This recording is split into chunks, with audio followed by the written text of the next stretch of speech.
Ako po si Miss Winnie at ito ang ating kwento. Ang mundo natin ay puno ng magkakaibang paniniwala.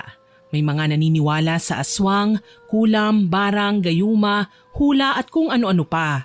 Meron din namang mga hindi naniniwala sa ganoong bagay. Kagaya na lang ng ating kwento ngayong araw. Kilalang magaling na manghuhula si Sora sa Quiapo at hindi lingid sa kaalaman ng nakararami, may iba pa siyang kayang gawin. Serbisyong binibigay lang niya sa mga taong nangangailangan o regular niyang kliyente. Ngunit paano kung umabuso na ang kanyang tinulungan at hindi sinunod ang kanyang bilin? Tutulungan pa rin ba niya ito kapag nalagay na sa alanganin? Excuse me po, pwede po bang magtanong? Abay pwede, ano bang hinahanap mo? Pansin ko kanina ka pa palingon-lingon. Alam niyo po ba kung saan nakapwesto ang stall ng manghuhula? Maraming manghuhula rito, pero may kilala akong magaling. Diyan sa kulay violet na tent, hanapin mo si Zora. Siya ang pinakamagaling na manghuhula dito. Magpapahula ka ba? Opo. Sige po. Maraming salamat. Naglakad palayo sa matandang nagtitinda ng sampagita at kandila ang dalaga. Nagtungo siya sa isang tent, hindi kalayuan sa kanila. Puno man ng kaba ang kanyang dibdib, desidido na siya sa kanyang pasya. Hindi man siya sigurado kung tutulungan nga siya ng manghuhula, magbabaka sakali lang siyang mabigyan ng kasagutan ng kanyang pangarap. Nang marating niya ang pinakaharapan ng pwesto nito, humugot na muna siya ng malalim na buntong hininga. Ngunit bago pa man niya mahawi ang kurtinang nakatabing sa kanyang harapan, ay bumukas na yun. Nagulat pa siya nang bumungad sa kanya ang isang babaeng hindi naman katandaan. Pero malago ang kulot na buhok nito. Kakaiba rin ang kasuotan ng babae na bestidang mahaba. Bagamat nakangiti sa kanya, ay hindi pa rin nawawala ang kabog ng dibdib ng dalaga.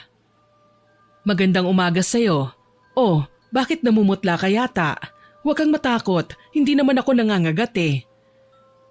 Pasensya na po kayo. Nagulat lang po ako. Nagulat ka lang ba talaga o kinakabahan ka? Huwag kang mag-alala, alam ko kung anong yung sadya at alam na alam kong hindi ka nagpunta rito para magpahula. Halika, pumasok ka. Mas maganda na rito natin sa loob pag-usapan ng iyong sadya. Nakangiting tinalikuran ng manghuhula ang dalaga. Kaagad namang sumunod papasok ang dalagang magpapatulong sa manghuhula. Mas lalong nakadama ng kaba ang dalaga nang tuluyan na silang makapasok. Madilim ang loob ng tent. Ngunit nakapagtatakang napakalamig nun sa loob kahit pa nga tirik na tirik ang araw sa labas. Maupo ka na muna para mapag-usapan natin kung ano ba ang ipinunta mo rito. Ako nga pala si Zora. Anong yung pangalan? Opo, Lizel Vergara po ang pangalan ko. Lizel, ano ba talaga ang iyong sadya? Gusto kong marinig kung ano ba talaga yung saloobin sa pagtungo mo rito. Alam ko po na imposible ang tulong na hihilingin ko. Pero nahihirapan na po ako eh. Buong buhay ko po panay panglalait at pang-aalipusta nang natatanggap ko. Hindi lang po sa ibang tao, kung hindi maging sa aking pamilya. Dahil ba sa panlabas na anyo mo? Opo, lalo na po sa malaking itim na balat sa aking muka. Maging kalahati ng katawan ko na parang may kaliskis ng isda. Ang sabi po ng ama ko, ipinaglihi raw po ako ng aking yumaong ina sa isang isdang may batik-batik, kaya raw po naging ganito ang itsura ko. At gusto mong mawala ang lahat ng mantsa sa iyong balat. Sandaling namayani ang katahimikan sa kanilang pagitan. Ilang beses pang nagpakawala ng malalim na buntong hininga si Lizel bago kinakabahang sinabi ang kanyang hiling. Gusto ko pong gumanda, yung tipong artistahin po ang itsura. Maputi, matangos ang ilong, mapungay na mga mata. Medyo mabigat pala ang nais mo eh. Ang buong akala ko, kaunting solusyon lang ang kakailanganin mo. Nakikiusap po ako sa inyo. Buong buhay ko po gusto ko pong maging maganda. Yung hinahangaan po ng lahat. Alam ko pong imposible ang gusto ko, pero sana po matulungan niyo ako. Pero hindi ako doktor ha. Hindi ko kayang palitan ng lahat. Limitado lang ang aking kakayahan. Tuluyang bumuhos ang mga luha ni Lizel nang marinig ang sinabi ni Zora. Nawala na siya ng pag-asang maabot ang kanyang pangarap.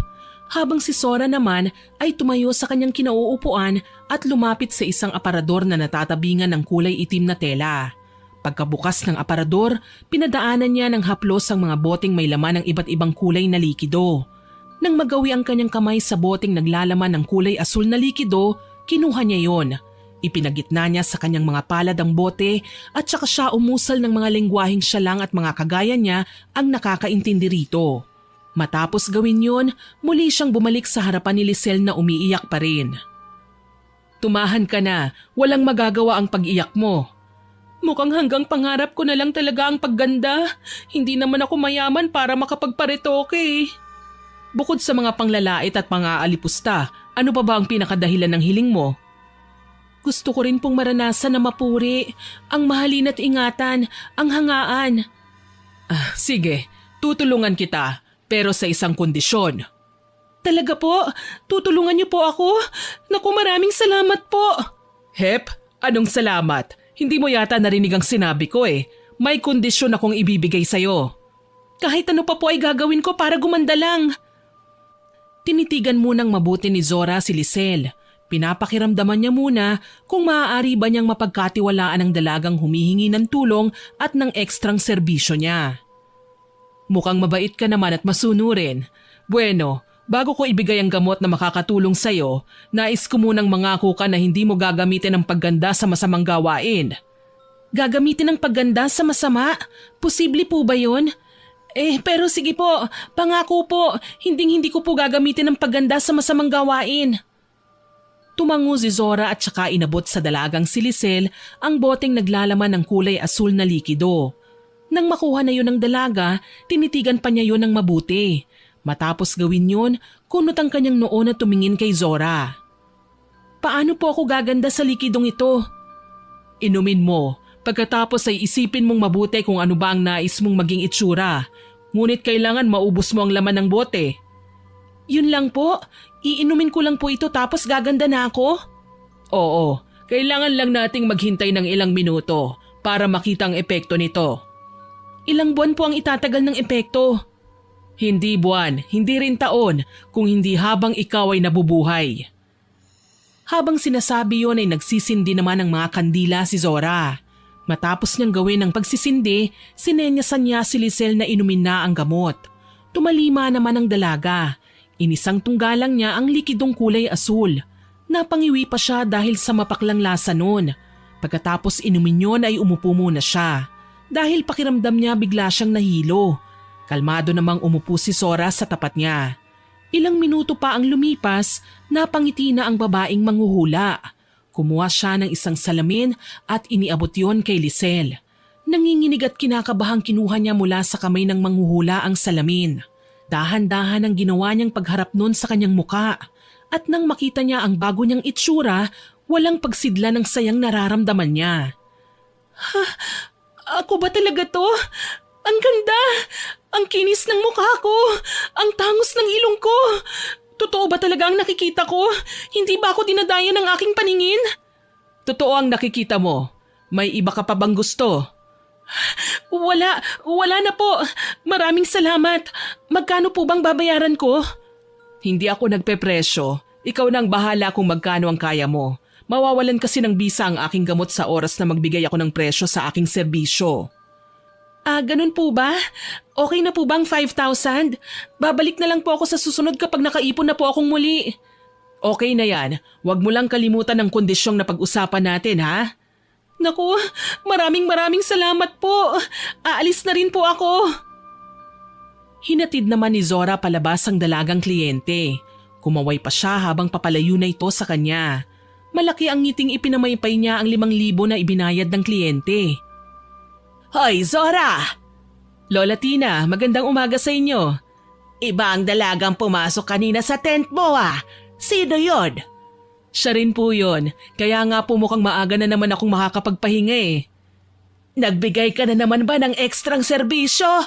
Hindi ba sinabihan na kita noon na tigilan mo na ang sideline mo? Ang tigas talaga ng ulo mong bata ka. Hindi ka ba natatakot sa Diyos sa ginagawa mo? Si Lola Tina naman eh. Lola, alam niyo po, ang hirap-hirap po ng buhay ngayon. Wala po akong mapapala kung panay panghuhula lang ang gagawin ko. Hindi ko po ikayayaman yon. Huwag na po kayong mag-alala pa. Mamaya ay mangungumpisal ako at magbabahagi sa simbahan ng biyayang natanggap ko. Ay nako, ewan ko sa'yo. Nakalimutan mo na ba ang nangyari noon sa iyong ina? Ganyan-ganyan din siya. O ano ang napala niya? Yumaman ba siya? Hindi ba? Bagkus napahamak pa siya. Ayun, nabaliw at tumalon sa building. Ilang beses ko na pong narinig yan, Lola Tina. Sige na po, maglilinis pa po ako ng tent ko eh. Ililibre ko na lang po kayo ng tanghalian mamaya. Ikaw talaga. Napangiti na lang si Zora kay Lola Tina bago tuluyang bumalik sa kanyang tent. Hindi naman nabago sa kanya ang paninermo ng matandang babae. Sapagkat bata pa lang siya, kilala niya na ito. Tinulungan din siyang makabangon noon ng matanda nang mamatay ang kanyang ina. Kaya pamilya na ang turing niya sa matanda. Sa araw-araw ay ganun ang senaryo sa buhay ni Zora. Hindi man araw-araw na may humihingi ng ekstrang serbisyo ay hindi naman siya nawawala ng kliyenteng nagpapahula. Ang iba pa nga ay suki na niya, kagaya na lang ni Kuya Raul. Zora, kumusta ka na? Kuya Raul, ayos lang ako. Kumusta ang mga negosyo? Ayun, nagkatotoo nga ang sinabi mo. Talagang swerte nga ang ibinigay mo sa aking pantaboy ng malas. Magpapahula ka ba ulit? Oo sana. May plano kasi kung magnegosyo pa ng iba. Kaya lang ay nag-aalinlangan ako. Pwede mo bang silipin ang kapalaran ko? Oo naman, halika pumasok ka muna sa munti kong tent. Pumasok nga sila sa loob ng tent. Magkaharap na umupo sila sa lamesang pabilog kung saan nakapatong ang mga baraha ni Zora. Sa tabi ng baraha ay may posporo at insenso. Sinindihan yon ng manghuhula at saka ipinadaan ng paulit-ulit sa barahang nasa kanyang gilid. Nang matapos na siya sa kanyang pagriritual, sinimulan na niya ang panghuhula. Ilang beses niyang binalasa yon at saka pinakat kay Raul. Kagaya ng dati ay inilatag na niya ang baraha ng nakataob. Pinakuha niya ng 7 baraha si Raul. Matapos makapili ay isa-isang binuksan niyo ng manghuhula. Napapangiti pa siya habang nalalantad ang mga baraha. Maganda ba ang sinasabi ng mga baraha? Oo, mukhang kumapit na talaga sa iyo ang swerte ah. Anong sabi? Ayon sa baraha, mabilis na makikilala ang plano mong negosyo. Konektado sa pagkain ng negosyong naiisip mo ano? May pag-aalinlangan ka nga, iniisip mo na baka hindi tangkilikin, lalo na at marami kang makakalaban sa linyang yon. Pero sabi ng baraha mo, ituloy mo. Huwag kang magpapadala sa iyong takot. Sunod-sunod ang swerteng darating sa iyo. Salamat. Itutuloy ko ang negosyong yun. Ay, sandali. May anak po ba kayo, Kuya Raul? Nakikita ko kasi sa baraha na isang malapit sa iyo na mas batang lalaki ang makakaranas ng napakalaking problema. At kahit maging mapera pa kayo, hindi yun mababago pa. Wala akong anak. Pero ako nag-aalaga sa ulila kong pamangkin. Bakit? Anong nakikita mo sa kanya? Hindi malinaw eh, kaya mas maganda kung siya na lang ang pumunta sa akin. Pero mukhang hindi ito konektado sa pinansyal kasi pagyaman talagang nakikita ko sa mga baraha mo eh. Wala ka rin namang problema sa kalusugan. Ganun ba? Ano na naman kayang gagawing kalokohan ng batang yun? Hindi bale, papapuntahin ko na lang siya rito. Tama, para masilip natin ang kanyang kapalaran sa hinaharap. Gusto mo bang ituloy ko pa ang panghuhula? Tumangu-tangu si Raul, kaya naman ipinagpatuloy nila ang nasimulang hula. Lumipas pa ang mga minuto at natapos na rin sila. Kagaya ng dati, satisfied na naman si Raul. Ngunit bago siya umalis, muli siyang bumili ng pampaswerteng gamot kay Zora. Hindi naman siya nagdalawang salita sa manghuhula. O, kagaya ng dati, dapat na iwisik mo ang likidong ito sa buong pwesto ng negosyo mo. Pagkatapos, magsindi ka ng insenso na may kasamang hibla ng iyong buhok. Pag nagawa mo yun, siguraduhin mong nakasara ang lahat ng pinto at mga bintana ng tindahan para hindi lalabas ang swerte. Oo, natatandaan ko. Kailangan ding patay ang lahat ng ilaw sa loob at tanging ilaw lang na naliliwanagan ng front door. Tama. Maraming salamat talaga, Zora. Ikaw ang nagbigay ng swerte sa buhay namin. Hindi ako nagbigay niyan. Binabasa ko lang naman ang sinasabi ng iyong baraha eh. Ito nga pala ang bayad ko. Dinagdagan ko na yan ha. Sabi nga nila, share your blessings. Para dodoble rin ang blessing na papasok sa buhay ko. Nakangiti namang tinanggap ni Zora ang isang puting envelope na naglalaman ng pera. Hindi pa man nakakaalis si Raul ay sinilip na niya ang laman nun. Halos lumuwa ang kanyang mga mata nang makita ang makapal na bungkos ng tig-1,000 at tig-500. Kuya Raul, sandali po. Masyado pong malaki ang perang ito. Hindi ko po kayang tanggapin ang ganitong halaga. Tanggapin mo na. Hindi pwedeng hindi mo tanggapin yan. Lalo na't panay swerte ang pinapasok mo sa buhay ko. Isa pa ay maliit na halaga lang naman yan. Sige na nga po. Pero idodonate ko sa simbahan ng iba ha. Tapos bibigyan ko rin sila Lola Tina. Tama. Oh, sige na. Aalis na ako ha. Paplanuhin ko munang mabuti ang bagong negosyong gagawin ko. Oo, sige, salamat. Malawak ang mga ngiti ni Zora habang sinusundan niya ng tingin si Kuya Raul hanggang sa mawala na ito. Doon naman lumapit sa kanya si Lola Tina. Nagulat pa siya nang kalabitin siya ng matanda. Psst! Si Raul yun, hindi ba? Hay, Lola Tina, bakit po ba kayo nanggugulat? Aba, malay ko ba na magugulat ka? Hindi ka naman dating magugulatin eh. Anong nangyayari sa'yo? Bigla-bigla na lang po kasi kayong nangangalabit eh. Maiba po ako. Gusto niyo po ba munang magmerienda? Sagot ko po. Aba, mukhang malaki na naman ang tip sa'yo ni Raul ah.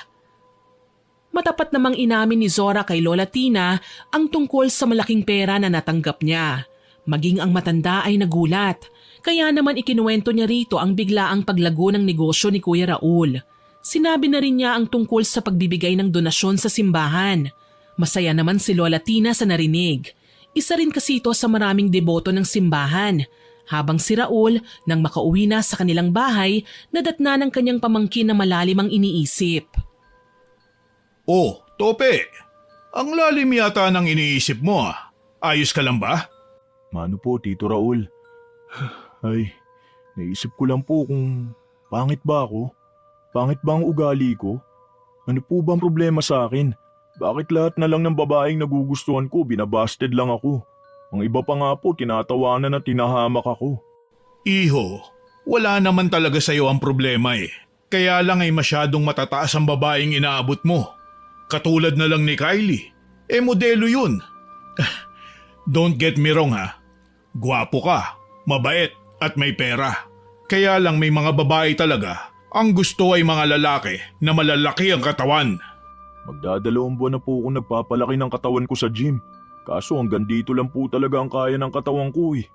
Baka kasi hindi talaga sila ang babaeng nakalaan sa'yo. Siguro nga po. Maiba po ako. Saan po ba kayo nanggaling? Mukhang ang saya-saya niyo po ah. Oo. Masayang masaya ako. Magkakaroon na naman tayo ng bagong negosyo. At batid kong mas magdadala ng yaman to.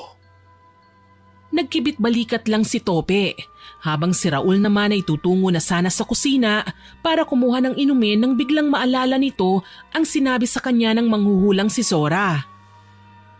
Ay, oo nga pala. Bago ko makalimutan, baka gusto mo magpahula ron sa lagi kong pinupuntahan. Seryoso po kayo? Manghuhula? Ano naman po magandang maidudulot ng pagpunta ko sa kanya? Marami. Nakikita mo ba ang lahat ng meron tayo? Ano pong koneksyon nun? Talagang malakas naman po ang negosyo nyo noon pa man. Yun ang akala mo. Naranasan ko rin na maghirap. Naalala ko pa nga, papalubog na ang negosyo kong bigasan. Naloko kasi ko ng supplier. Nagdadasal ako noon at umiiyak sa loob ng simbahan sa Quiapo. Doon ko nakilala ang manghuhulang si Zora. Nilapitan niya ako at inalok ng tulong.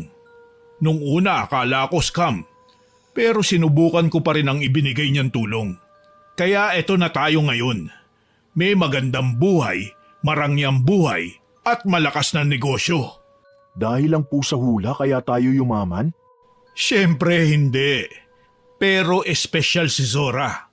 Kapag alam niyang kailangan mo ng ekstrang serbisyo, ay wala nang tanong-tanong na ibibigay niya yun.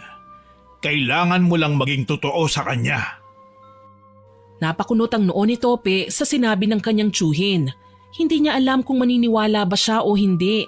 Ngunit sinigurado naman sa kanya ng matandang lalaki na malaki ang maitutulong nito sa kanyang problema. Napakibit balikat na lang siya at ngumiti sa kanyang tiyuhin.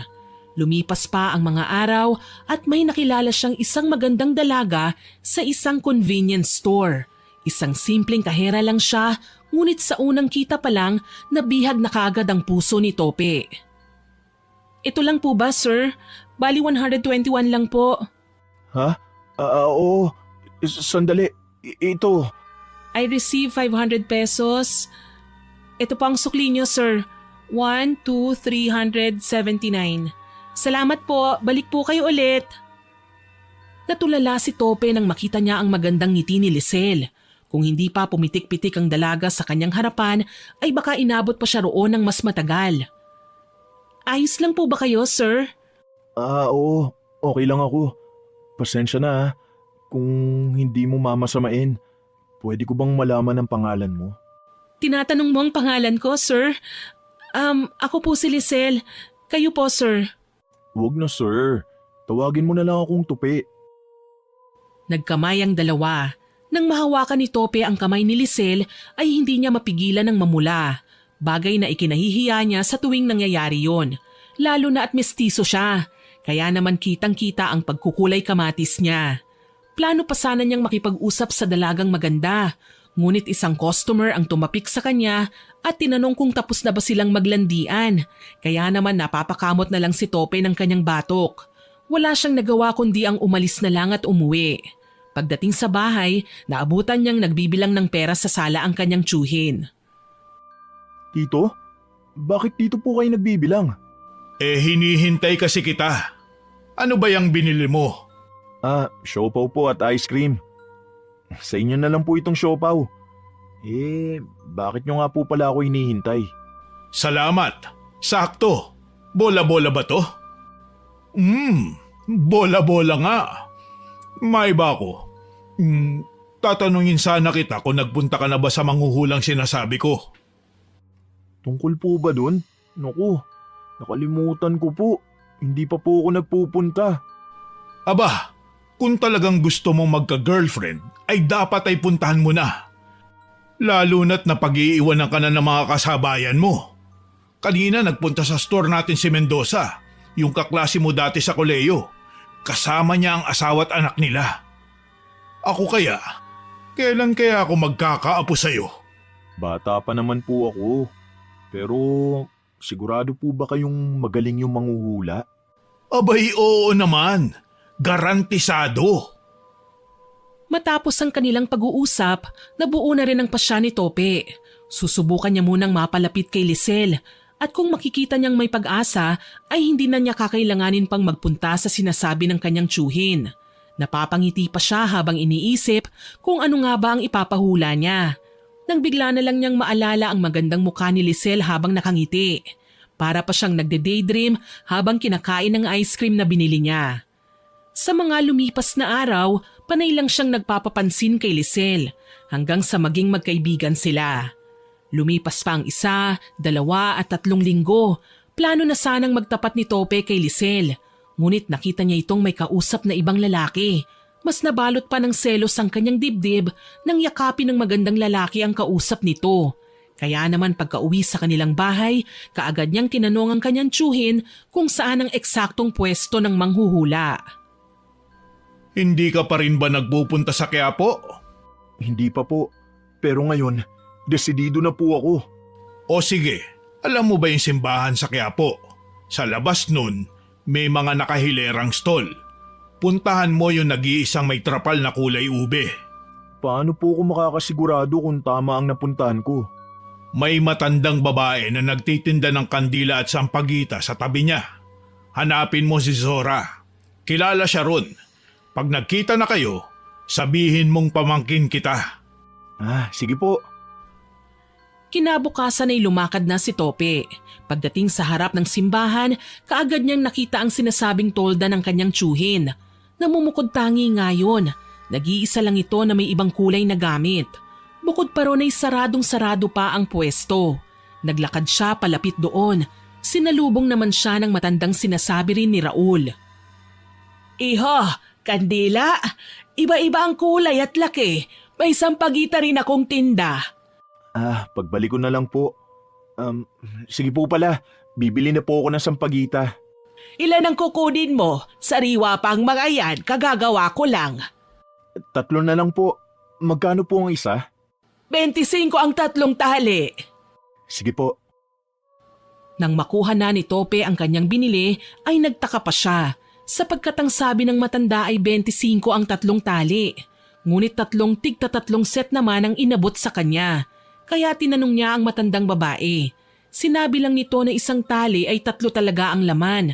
Napakamot naman sa ulo ang binata. Hindi rin kasi siya sanay bumili ng sampagita para sa kanilang santo eh. Madalas ang tsuhin niya ang gumagawa noon. Muli ay naglakad siya papalapit sa pwesto na may kulay ubeng tolda.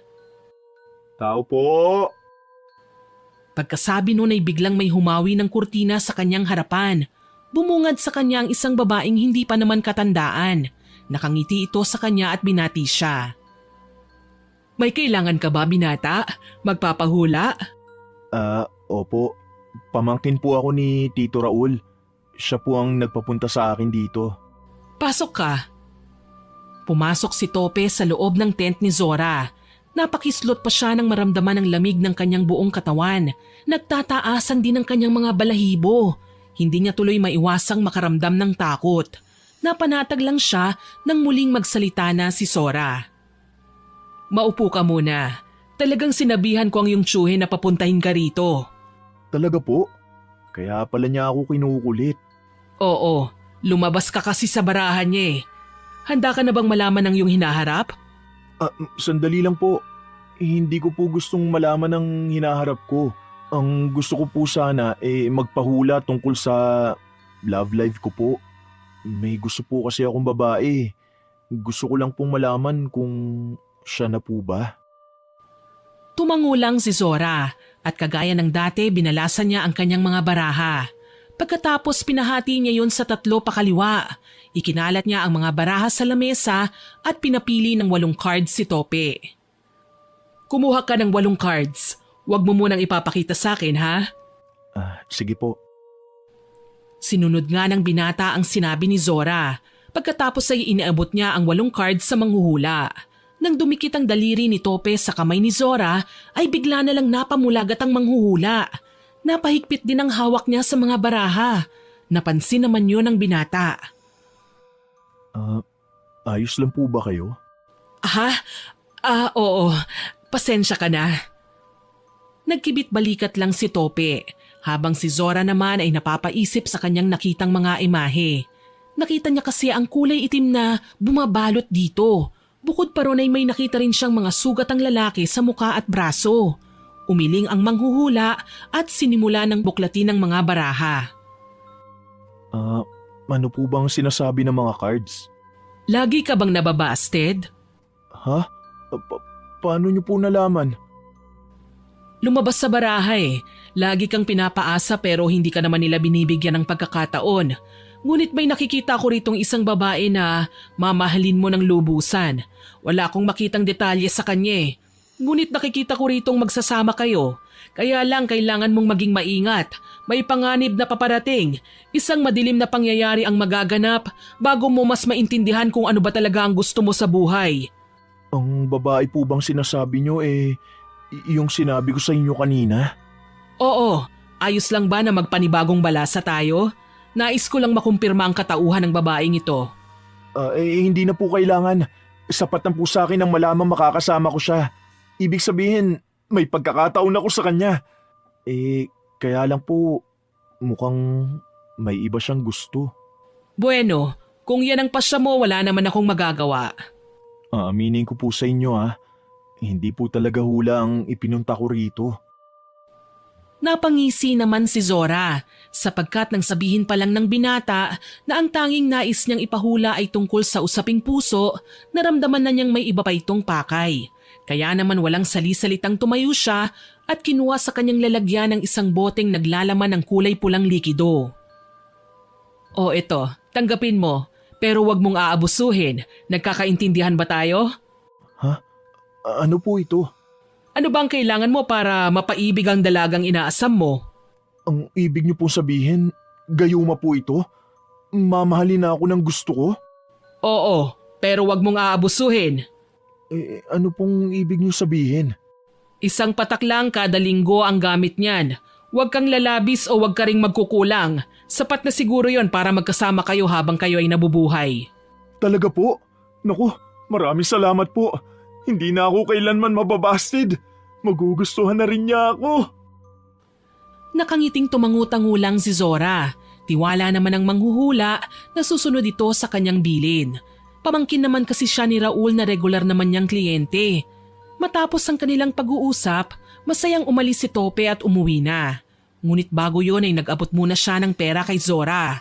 Kaya masayang-masaya na naman ang babae. Ngunit gaya ng dati, pagkaalis pa lang ng kanyang kliyente, hinarap na naman siya ni Lola Tina. Kakaiba na naman ang mga ngiti mo ah. Kumikislapang yung mga mata sa saya. Mukhang nakadali ka na naman ah. Si Lola Tina talaga, oo. Tumulong lang po ako sa problema ng binatang yon.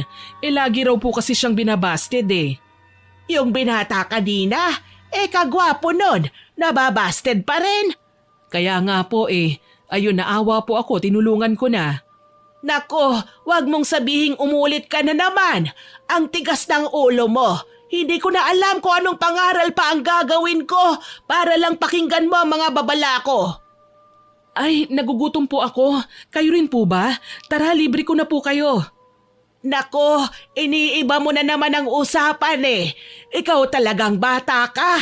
Kung hindi ko lang kaibigan ng yumao mong ina, pababayaan na lang kitang mapahamak eh. Alam ko naman pong nag-aalala lang po kayo sa akin. Pero totoong nagugutom na po ako. Napapailing na lang na iniwan ni Lola Tina ang babaeng manghuhula. Habang sa bahay nila Tope, masayang nagluluto ang binata ng pininyahang manok para ibibigay niya yon kay Lisel. Nilagyan din niya ng gayuma ang pagkain. Nang matapos na ang binata, nagpunta na siya sa pinapasukan ni Lisel. Pagdating sa convenience store, kaagad na lumapit siya sa dalagang iniibig. Sakto naman na wala pang customer. Magandang tanghali, Lisel. Dinalang kita ng tanghalian. Aba, may patanghalian ka pa ngayon ha? Anong meron? Kaarawan mo? Ikaw talaga. Kailangan ba may handaan pa bago kita dalan ng tanghalian? Ang bait ah. May sasabihin ka sa akin ano? Suhol siguro yan. Ito naman, suhol ka agad. Hindi ba pwedeng gusto ko lang ipatikim sa'yo? Bakit nga? Nakalimutan mo na ba? Magtatayo ng negosyo ang tito ko. At negosyong pagkain ang gagawin niya. Plano ko kasing isadya sa kanya yung pininyahang manok. Ay, oo nga pala, nakalimutan ko. Hintayin mo lang ako sandali ah. May binili lang kasi ang kasamahan ko. Tumango lang si Tope at saka lumakad papunta sa isang sulok kung saan nakapwesto ang upuan at lamesang mahaba na nakadikit sa salamin ng tindahan. Ilang sandali pa dumating na ang hinihintay ni Lisel, kaya lumapit na ito sa binatang naghihintay. Tope, nainip ka ba? Hindi naman. Upo ka na para makakain ka na ng tanghalian. Ang iksi pa naman ng break time nyo. Sandali, kukuha ko ng ekstrang plato at kubyertos. Hindi na. Kumain na ako kanina bago kita dinalhan. Ah, ganun ba? Salamat. Matikman ko nga itong pininyahang manok ala Tope. Ngumiti ng malapad si Tope, lalo na nang makita niyang sumubo na si Lisel. Sarap na sarap ang magandang dalaga sa dala niyang pagkain.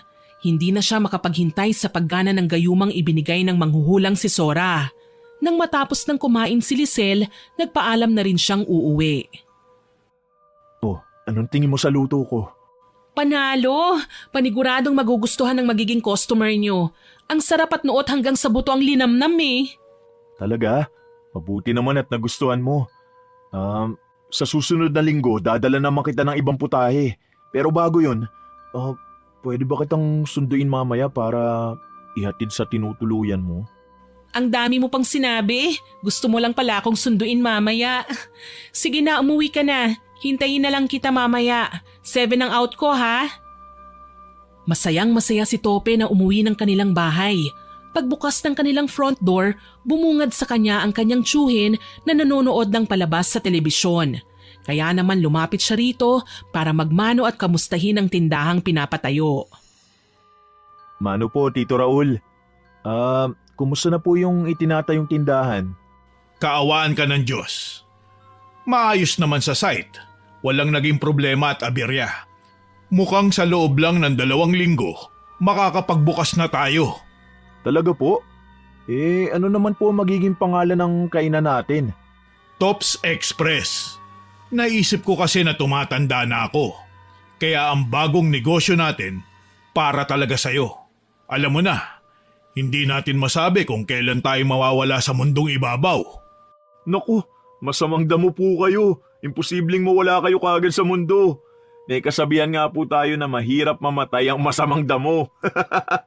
Hay, naku ka talagang bata ka. Nagdadrama ako dito eh. Ay, maiba ako. Napuntahan mo na ba ang manghuhulang si Zora? Napuntahan ko na po, kaya wag na po kayong mag-alala. Ano ang sabi niya? Maganda ba ang hinaharap mo? Wag na po kayong magtanong. Sikreto na po namin yun ang manghuhula. Baka pag sinabi ko po maudlot pa. Okay, kampante naman ako dahil kilala ko si Zora. Alam kong hindi niya hahayaang malasin ang kanyang mga kliyente. Matapos ang kanilang pag-uusap, nagkulong na sa kanyang silid si Tope. Humiga ang binata sa kanyang kama at inilabas mula sa kanyang tukador na nakalagay lang sa tabi ng kanyang kama ang bote na naglalaman ng gayuma. Masayang-masaya niyang pinagmasdan ang bote. Gaano kaya katagal bago tumalab ang gayumang ito? Di na bale, mamaya naman magkikita kami. Baka kahit kaunting pagkagusto, may maramdaman na sa akin si Lisel. Matutulog na muna ako. Saktong-sakto na pupunta ako mamayang 5:00 sa pinapatayong tindahan ni Tito. Naghikab muna si Tope bago niya maingat na ibinalik ang gayuma sa loob ng tokador. Pagkatapos nun, umayos siya ng higa at ipinikit na ang kanyang mga mata. Lumipas ang mga oras at sumapit na ang 4:00 ng hapon. Bumangon na si Tope at naligo. Bilang paghahanda sa kanyang pag-alis, hindi naman siya mabagal kumilos, kung kaya bago pa mag-5 ay nakaalis na siya. Nang marating niya ang pinapatayo ng kanyang tsuhin na tindahan, tumulong siya sa pag-aasikaso nun. Naging runner din siya para sa ilang gamit na kakailanganing ilagay. Mabilis na lumipas ang mga oras. Pagsapit ng 7:00, nasa harap na siya ng convenience store. Bumaba siya ng kotse at pumasok na sa loob. Sakto namang palabas na rin si Lisel, kaya sinalubong na niya ang magandang dalaga. Lisel, sakto pala ang dating ko. Tope, akala ko hindi ka na dadating eh. Sabi ko naman sa'yo, susunduin kita, di ba? Tara na. Akin na ang bag mo, ako na magbibit-bit. Namumula namang iniabot ni Lisel ang kanyang bag sa binata. Ipinagbukas din siya ng glass door ng store. Habang naglalakad sila palapit sa nakapark na kotse ni Tope, hindi maiwasan ng dalaga na palihim na sulyapan ng binatang kasama. Pagdating sa nakaparadang sasakyan, pinagbuksan pa ng pinto ni Tope ang dalaga. Kinikilig namang sumakay si Lisel. Nang maisara na nga ng binata ang pintuan, tsaka siya umikot para sumakay naman sa driver's seat.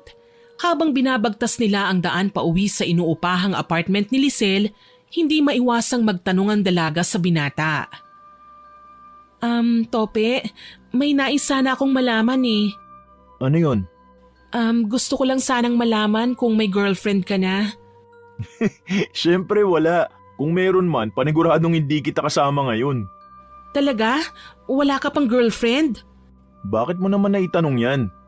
Kita naman ang ebidensyang wala. Kasi, paano ko ba sasabihin? Sasabihin ng ano?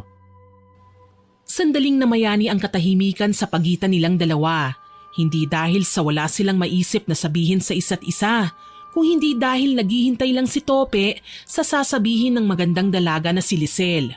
Ilang beses na humugot ng malalim na buntong hininga ang magandang dalaga bago bumaling paharap sa nagmamanehong binata. Hindi ko alam kung paano ko to sasabihin, pero sa palagay ko, may nararamdaman na ako para sa'yo eh. Nararamdaman? Oo, sa palagay ko, gusto na kita. Matapos sabihin yon ng magandang dalaga, bigla na lang napapreno si Tope. Halos pareho silang kamuntikan ng mauntog. Mabuti na lang ay may suot silang seatbelt. Aray ko! Pasensya ka na. Ayos ka lang ba? Nasaktan ka ba? Ayos lang ako. Mabuti na lang at sinuot ko ang seatbelt. Alam ko na nabigla kita sa sinabi ko. Hindi ko rin maintindihan eh. Ang alam ko lang may nararamdaman ako sa puso ko at ikaw ang gusto ko. Gusto mo ko? Ibig mo sabihin, mahal mo ko? Nahihiyang tumangu-tangu si Lisel. Masaya namang hinila siya ni Tope at saka niyakap ng mahigpit. Totoo ba talaga to? Lizelle, handa akong ligawan ka araw-araw. Basta bigyan mo lang ako ng pagkakataon. Hindi na kailangan. Kung ako ang magiging girlfriend mo, napakasaya ko na. Pumapayag ka na maging girlfriend ko kahit hindi pa kita nililigawan ng formal? Tumangu-tangu si Lisel, kaya hinatak siya ni Tope at siniil ng halik ang kanyang labi. Simula ng gabing yun, araw-araw nang hatid sundo ni Tope ang magandang dalaga. Masaya naman sila sa relasyong kanilang pinasok. At kagaya ng sinabi ng binata, araw-araw niyang binibigyan ng bulaklak ang nobya. Ano na naman to? Sabi ko naman sa'yo hindi naman kailangang araw-araw mo kong bigyan ng bulaklak eh. Pero ito ang gusto ko, hayaan mo na lang ako. Oo nga pala, bukas magbubukas na ang Tops Express. Susunduin kita sa apartment mo ha. Sakto pala, day off ko bukas. Saan mo gustong kumain ng dinner? Ikaw nang bahala. Ang mahalaga naman sa akin ay magkasama tayo sa pagkain. Sa mall na lang tayo. Bibilan na rin kita ng maisusuot mo para bukas. Yun nga ang kanilang ginawa. Nagpunta sila sa pinakamalapit na mall. Namili muna sila ng isusuot ni Lisel para sa pagbubukas ng kainan nila Tope bago sila kumain sa mamahaling restaurant. Naging masaya naman ang gabi nilang yon. Ngunit hindi pa rin makampante si Tope. Lalo na nang makita niyang nakikipagnitian ang kanyang nobya sa waiter na kumukuha ng kanilang order. Nang magpaalam si Lisel na magpupunta muna sa banyo, sakto namang dumating ang kanilang order. Kaya kinuha niyang pagkakataon yun para malagyan ng gayuma ang pagkain ng kanyang nobya. Sa pagbalik ng magandang dalaga sa kanilang lamesa, sinimulan na rin nila ang pagkain. Ang sosyal dito, babe. Ang laki ng banyo. Parang mas malaki pa nga yun kesa sa apartment ko eh.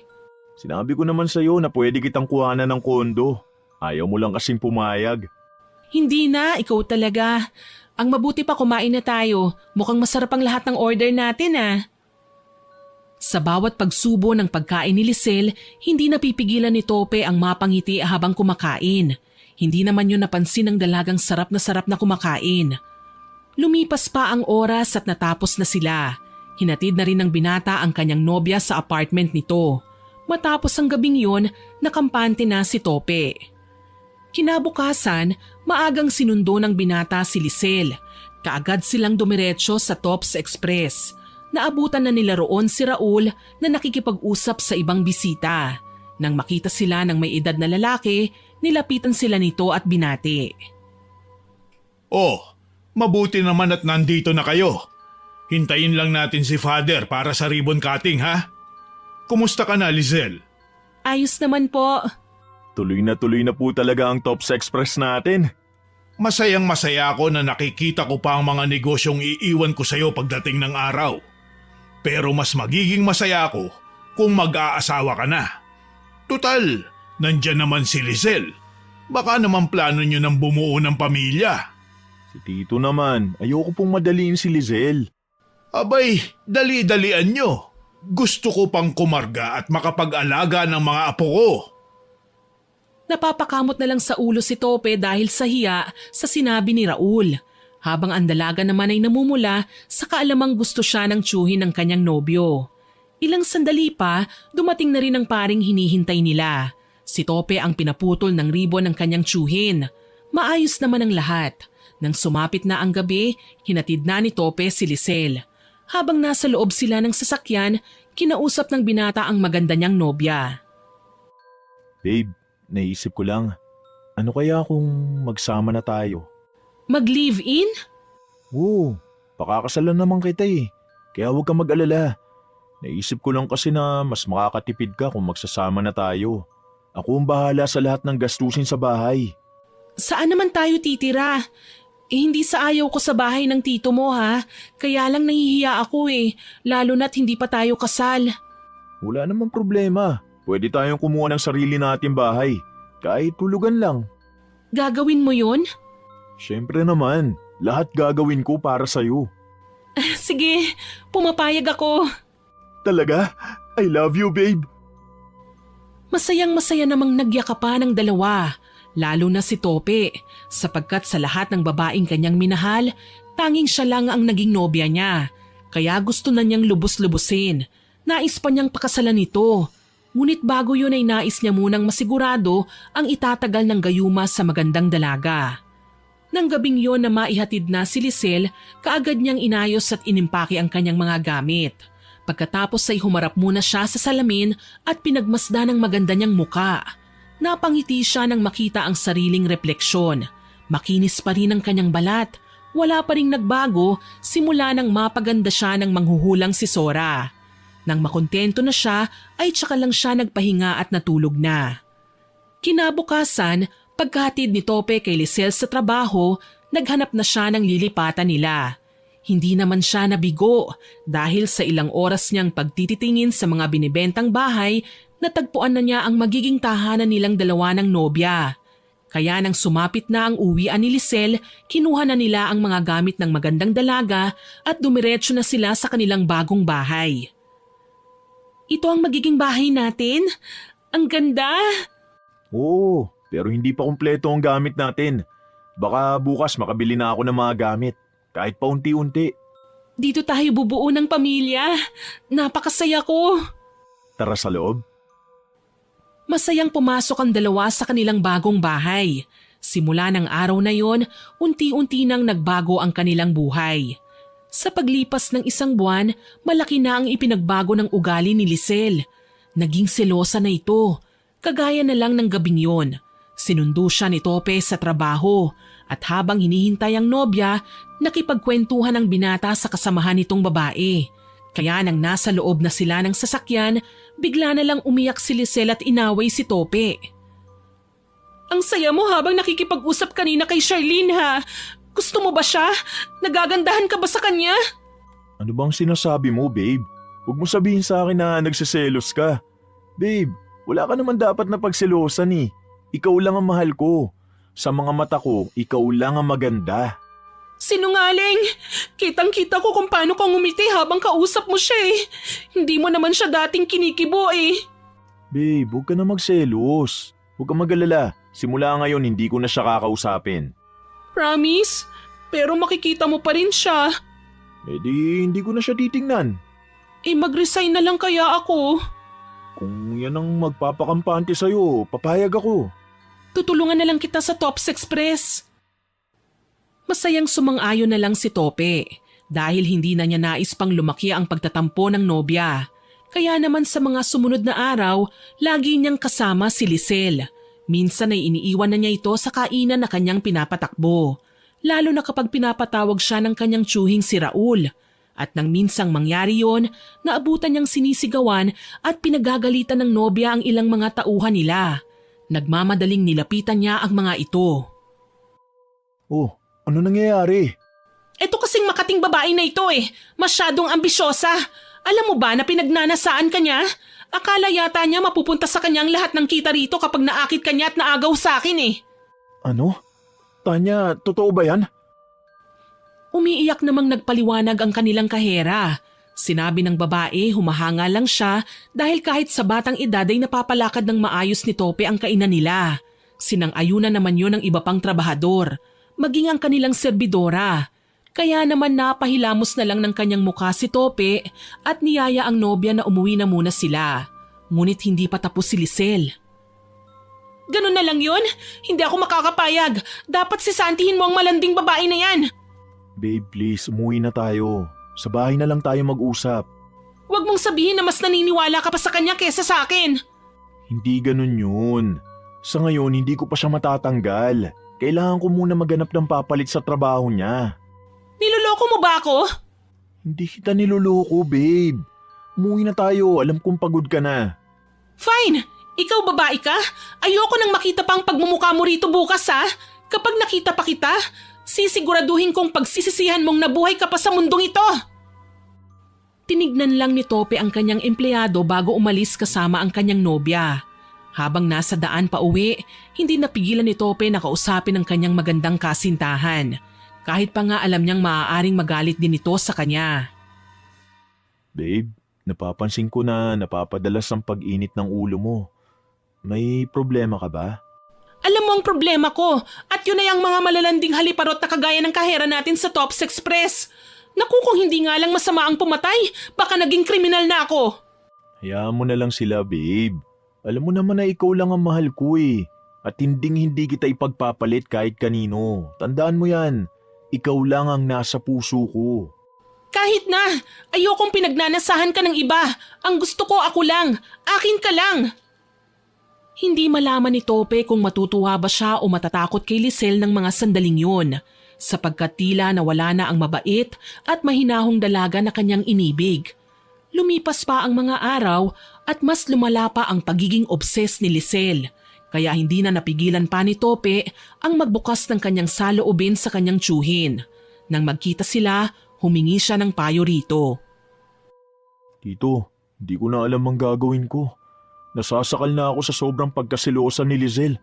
Hindi ko nga po alam kung saan niya nahuhugot ang pagsiselos na yun. Kinausap mo na ba siya tungkol dyan?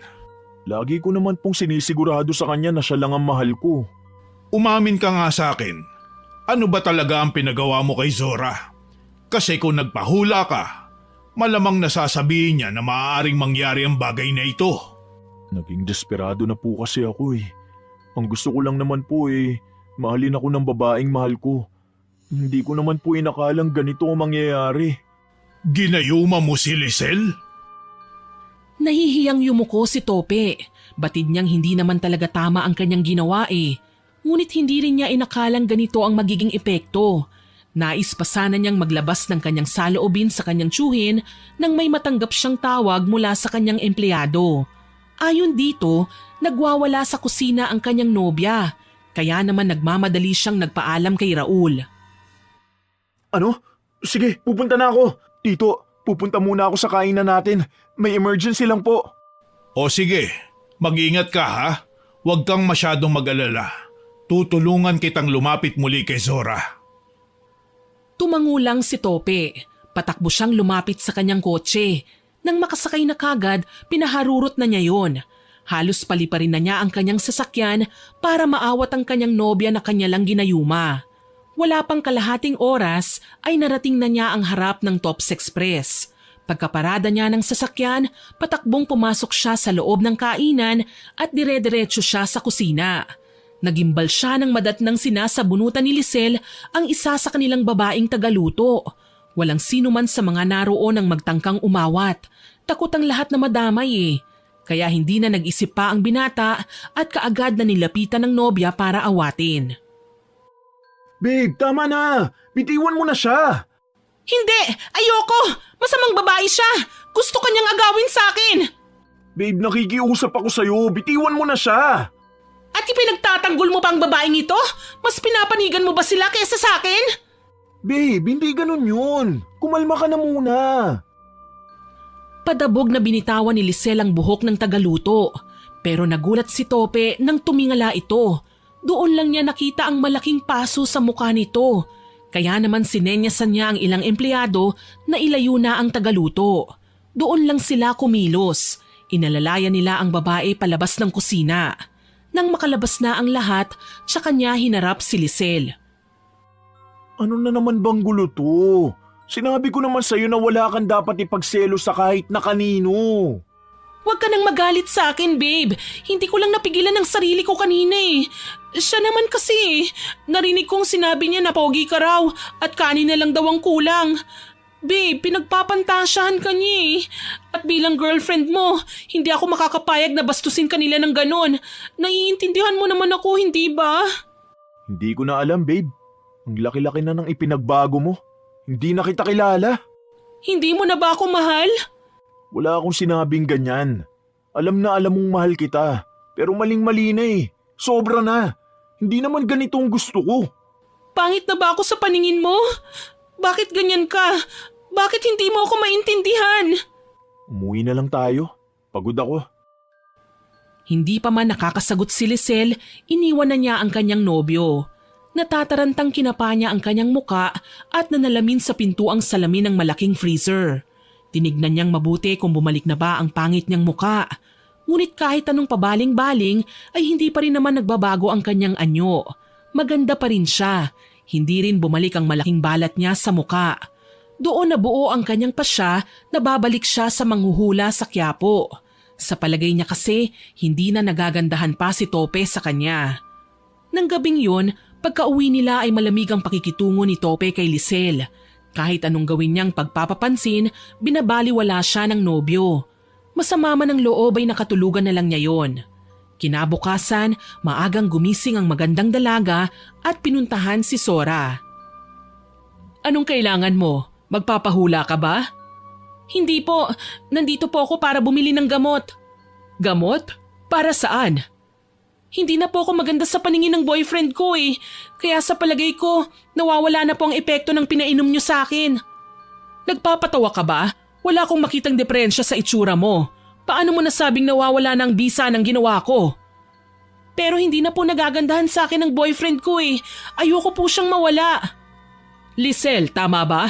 Ang tulong na hinihingi mo sa akin noon ay pagpapaganda. Ibinigay ko yun sa'yo. Kaya sana naman wag mong abusuhin. Isa pa, hindi naman kasama sa pagganda mo ang garantiya na mapapaibig mo ang lalaking mahal mo. Handa po akong magbayad kahit magkano. Basta gumanda lang ako. Patawad, pero hindi ko maibibigay ang gusto mo. 50,000, handa akong magbigay. Kung hindi pa sapat, ikaw na ang magpresyo. Ang mabuti pa umalis ka na. Hindi na kita matutulungan pa. Mukhang nakalimutan mo na ang pinag-usapan natin. Nagmamakaawa pa rin si Lisel, ngunit buo na rin ang pasya ni Zora, kaya umuwing luhaan ang magandang dalaga. Sa kanyang pag-uwi, inabutan niya si Tope na nakabihis at handa nang umalis. Sinubukan niyang humalik dito bilang pagpapaalam kagaya ng dati. Ngunit umiwas lang ang binata at nagmamadaling sumakay ng kanyang sasakyan. Naiiyak namang nakatanaw lang ang magandang dalaga. Lumipas pa ang mga araw at mas lalong lumala si Lisel. Halos ayaw na niyang palabasin ang kanilang bahay si Tope. Araw-araw na rin silang nag-aaway. Kaya naman nagpasya ang binata na tawagan ng kanyang tiyuhin na si Raul para sunduin siya. Tito Raul, hindi po ba kayo busy ngayon? Hindi naman. Bakit? May problema ba? Si Lisel po kasi ayaw kong palabasin ng bahay. Napapraning na naman.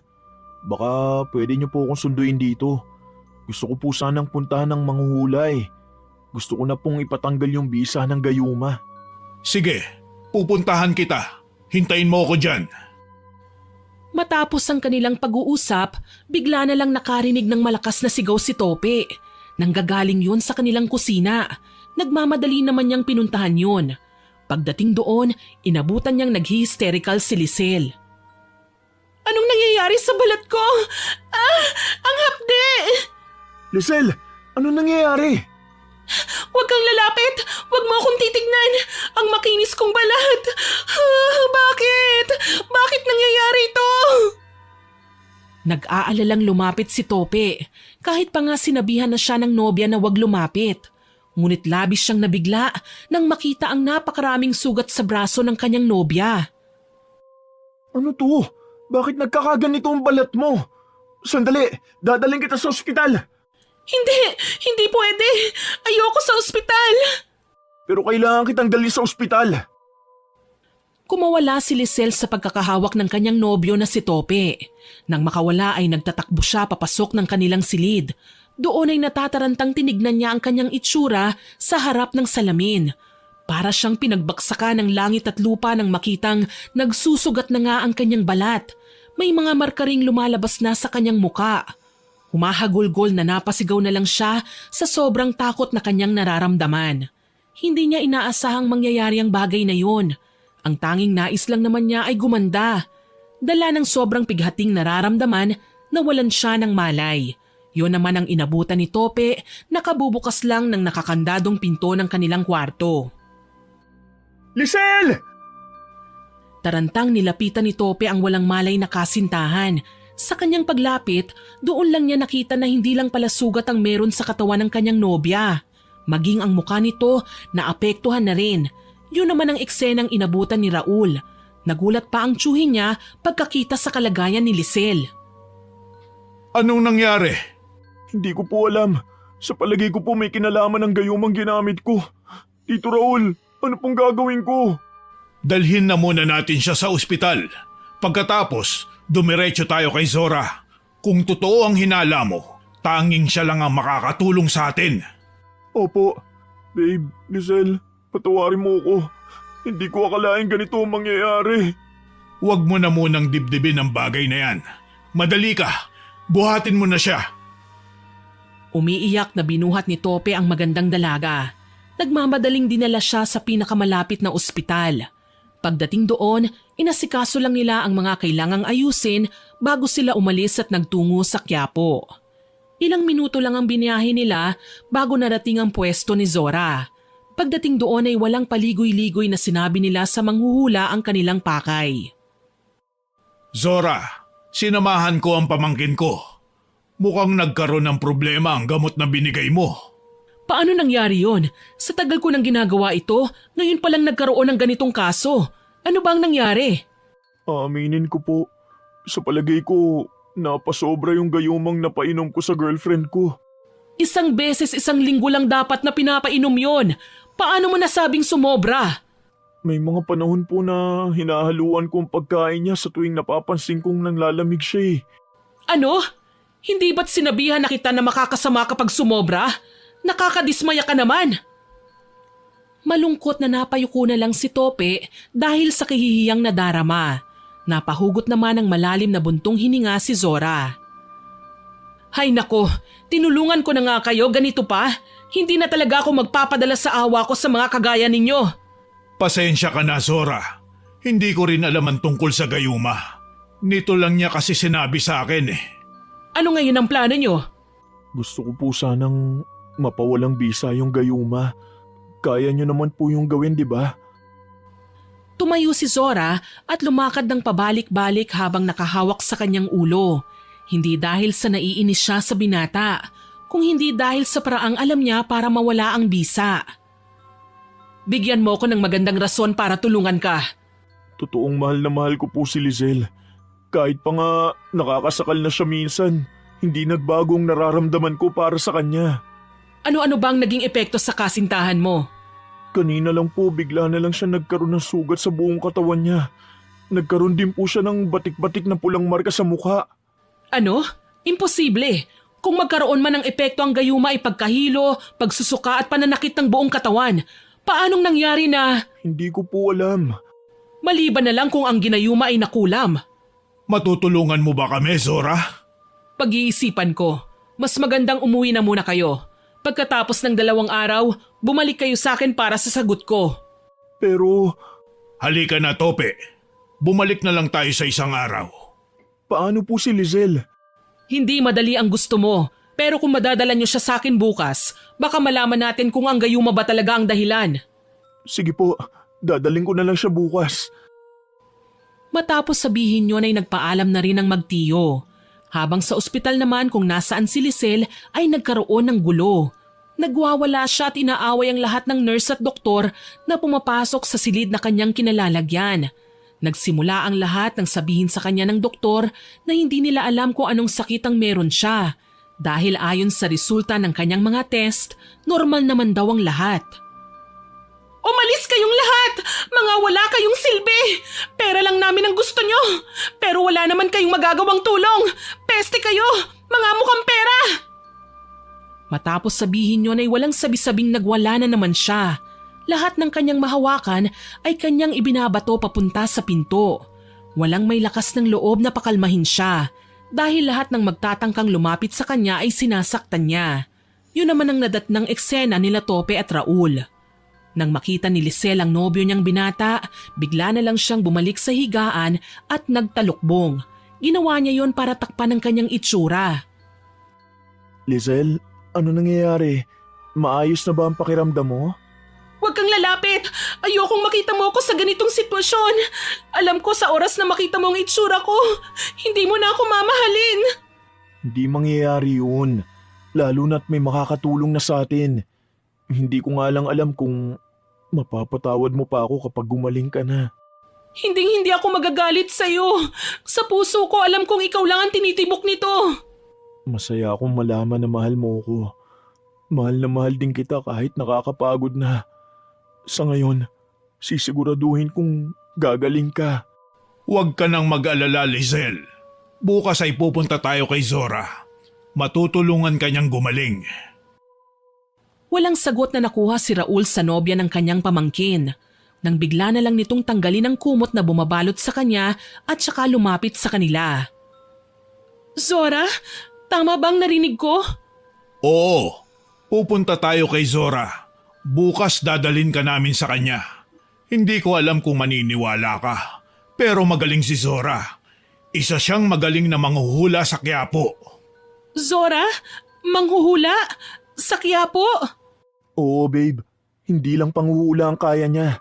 Gumagawa rin siya ng ekstrang serbisyo, kagaya ng pagbibigay ng swerte sa negosyo. At nakakapagpaganda. Ano yun, babe? Wala. Tutulungan ba niya talaga tayo?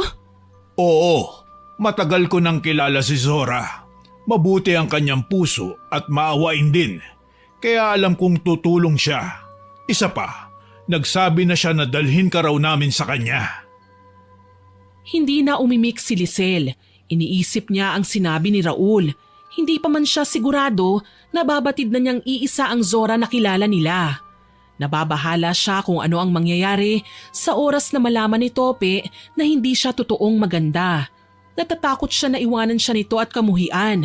At ang mas malala pa, baka saktan siya nito. Dala ng labis na pag-iisip, hindi na niya namalayang niyakap na pala siya ni Tope. Kakaiba ang yakap na yun. Mahigpit at puno ng pagmamahal, kaya nasabi na lang niya sa kanyang sarili na bahala na bukas.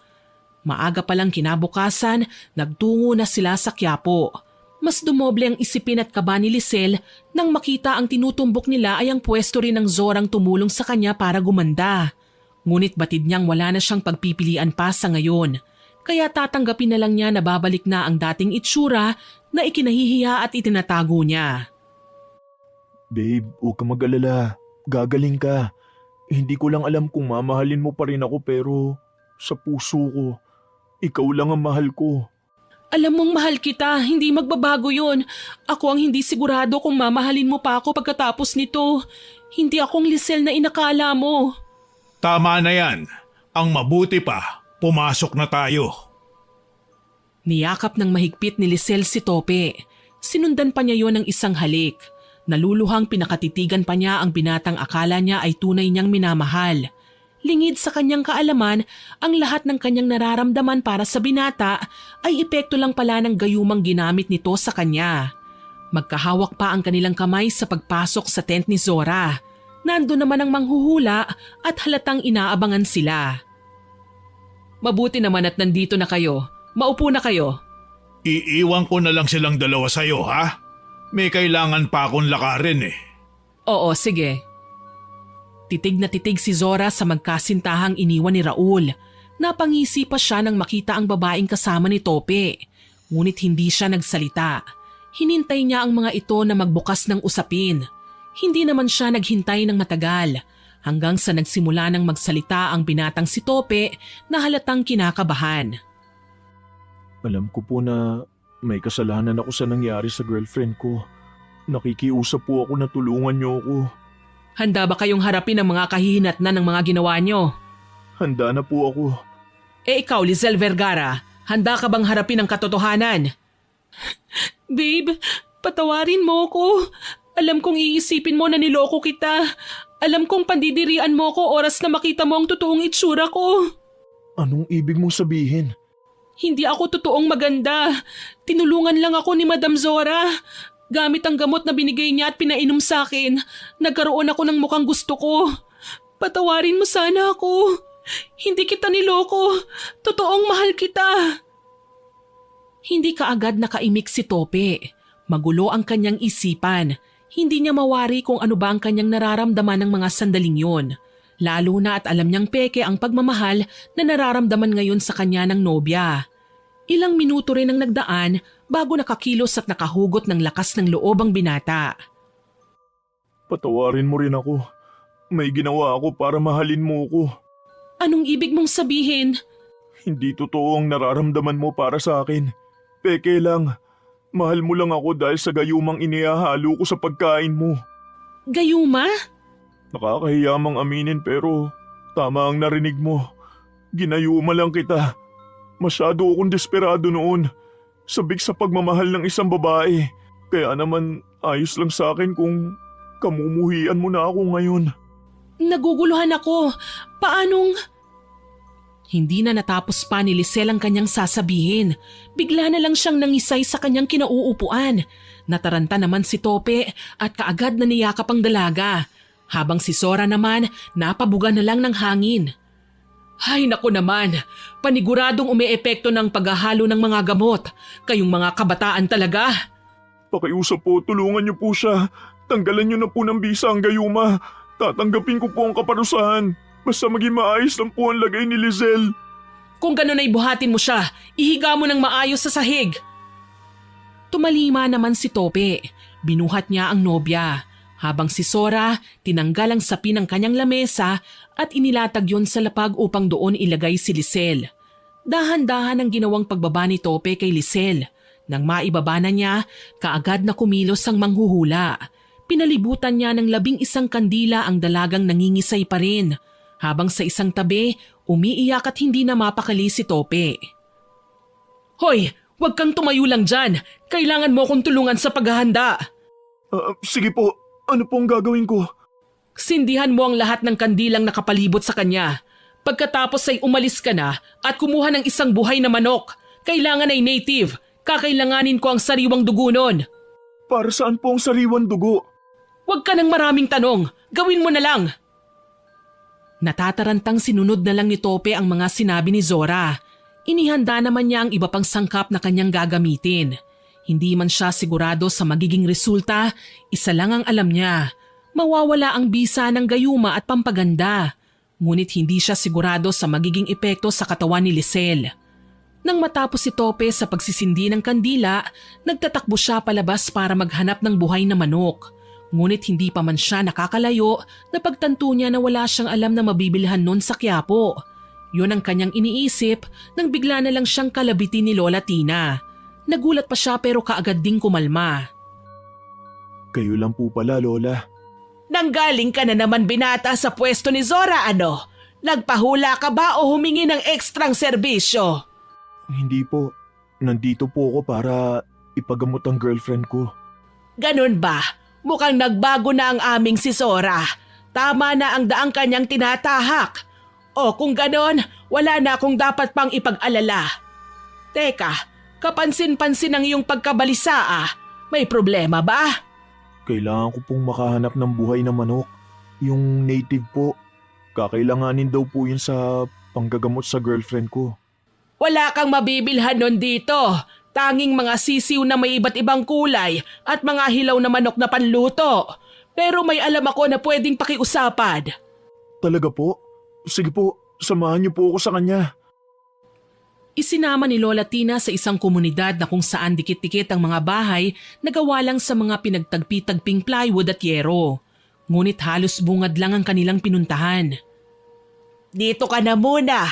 Kakausapin ko lang ang kumpare ko. Sige po. Matyagang naghihintay naman si Zora sa pagbabalik ni Tope. Ngunit hindi niya maiwasang mapatingin ng paulit-ulit sa kanyang orasan. Matagal-tagal na simula nang umalis ang binata para maghanap ng buhay na manok. Nasaan na ba yun? Dugo na lang ng native ng manok ang kulang sa rekado ko eh. Mahigit 1 oras na siyang wala. Kapag hindi siya dumating sa tamang oras, wala na akong magagawang lunas sa nangyayari kay Lisel. Mabilis pa namang mawala ng bisa ang mga gamot pang tanggal. Ay naku naman, hindi na talaga ako uulit. Ilang minuto pa ang lumipas bago nakabalik si Tope. May dala na siyang native na manok. Hingal na hingal pa ang binata. Ngunit hindi yon alintana ni Zora. Mabilis na hinablot niya ang manok sa kamay ng binata at kaagad yung ginilitan ng leeg. Pinatulo niya sa isang mangkok na may lamang likido ang dugo nun. Matapos gawin yun, kaagad na pinaalalayan niya ang dalagang wala ng malay. Madali ka, iupo mo siya para mapainom ko ng gamot. Hawakan mo siyang mabuti dahil paniguradong magkakaroon ng reaksyon ng kanyang katawan. Sige po. Sinunod ni Tope ang sinabi ni Zora.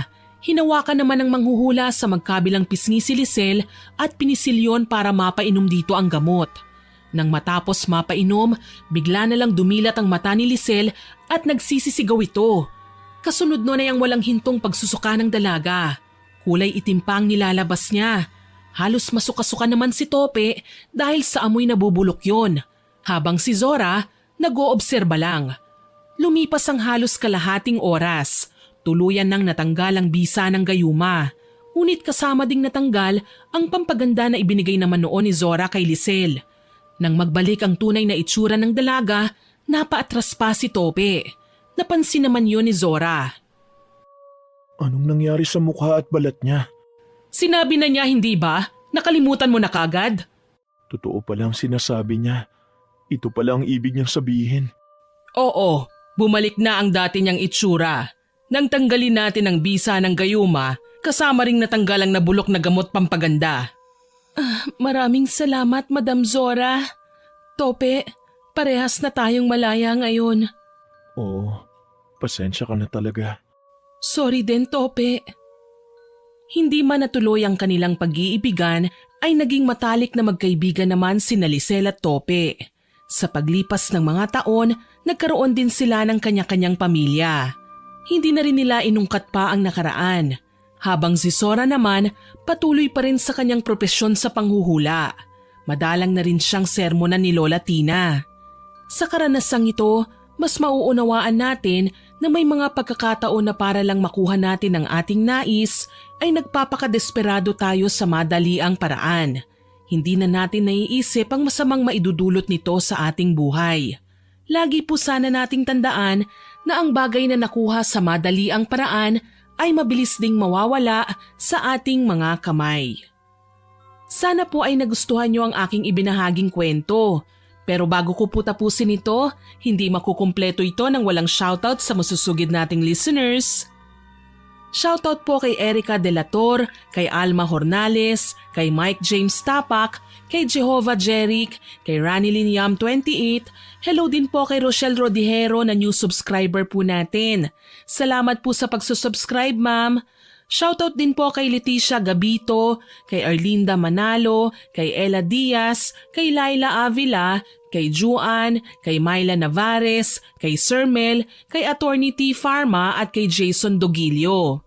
Shoutout din po kay Joanne Roa, kay Merly Senokbit, kay Jeline Sapra, kay Agnes De Luna, kay Grace Hementera, kay Mary General Rhea Batiduan, kay Vernaline Insho, kay Giselle Agraza Mendez. Hello din po kay Mary Rose na nagsabing bawat galaw po niya na kay Miss Winnie ang tenga niya. Naku, salamat po ma'am. Nakakataba po ng puso na kasama niyo ko sa pang-araw-araw niyong gawain. Shoutout din po kay Jerlyn Arbado, kay Marisa Manuales, kay Rosario San Jose at kay Zaira Kate Sibaluka. Shoutout din po sa mga mahal kong regular listeners na sina Ma'am Lydia Lopez, Ma'am Filipina Palsario, Ma'am Pamela Allen, kay Cherry Mukbang ASMR, kay Ma'am Angelina Ignacio, Ma'am Beth Mercado, Ma'am Milrose Galvez, Ma'am Milrose Demate, kay Mary Joy Sabaresa, kay Marco Nanes, kay Hana Maylin Sesgundo, kay Ma'am Belen Malbas, kay Roberto Crimen, kay Ma'am Rosalina Bugayon, kay Vivian Batermonia, kay Francisco Neng, kay Ma'am Alma Flores, kay Chef Lance MBB, kay Febe Ranyada, kay Sir George Ativo, kay Ma'am Tina Dekit, kay Hadigya Matalam, kay Puresa Tagiwalo, kay Kimberly Espanola, at kay Ma'am Heidi Tanchanco. Mahal ko po kayong lahat at lubos ang pasasalamat ko sa pagsusuporta niyo sa akin. Yung iba nga lang po ay hindi ko nare-replyan ng mahaba pero alam ko po kung sino-sino ang matyagang nakikinig at nakasuporta sa channel natin. Yung iba pa pong listeners na hindi ko pa nababanggit, sa next upload ko po comment lang kayo at ilagay ang names nyo para ma-line up ko for shoutout. Maraming salamat po sa inyong lahat na nakinig at nagkomento. Abangan pa rin po ninyo sana ang mga susunod nating upload. At huwag kalimutang mag-subscribe, like, share and comment sa kwento natin. Para po mabilis nyong makita kung may bago tayong upload, pindutin nyo lang po ang notification bell para mabilis nyo itong makita. Aasahan ko pa rin po ang inyong suporta ha. Muli, ako po si Miss Winnie na nagpapasalamat sa inyong walang sawang pakikinig.